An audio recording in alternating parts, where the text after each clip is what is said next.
Hi, this is Charles from Melbourne Coffee Academy, and today we're going to talk about the flat white. And this video is in partnership with Market Lane. So what is a flat white? How is it different from a latte or a cappuccino?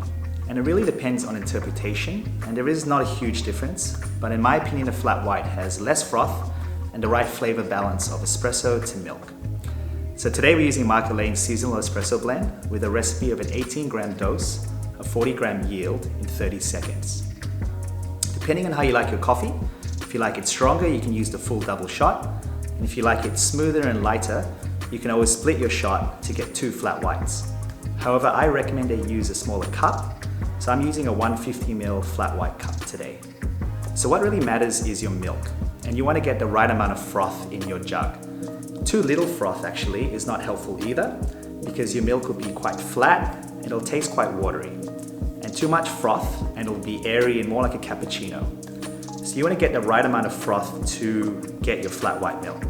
And usually when you're adding air, you're just adding air to stretch and expand your milk. Kind of do it for about 1 or 2 seconds. Is usually enough for 1 flat white. So after you're done steaming your jug of milk, make sure you work quite quickly.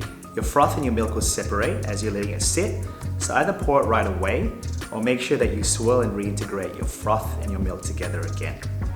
In terms of pouring it, you want to pour kind of slow at the start to lift your crema so you can actually taste your coffee. So slow and high, small circles, and then when you're 3/4 full, pour a bit faster, release your froth. And if you're a beginner, start simple. Just do a simple white dot, but if you're feeling a bit more adventurous, maybe try a rosetta or a tulip.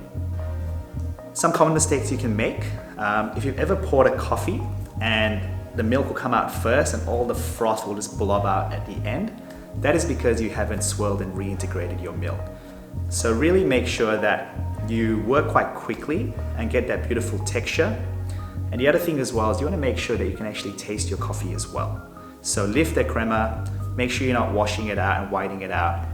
And the main thing is you just have fun with it, experiment, practice, and before you know it, you'll be making a great flat white.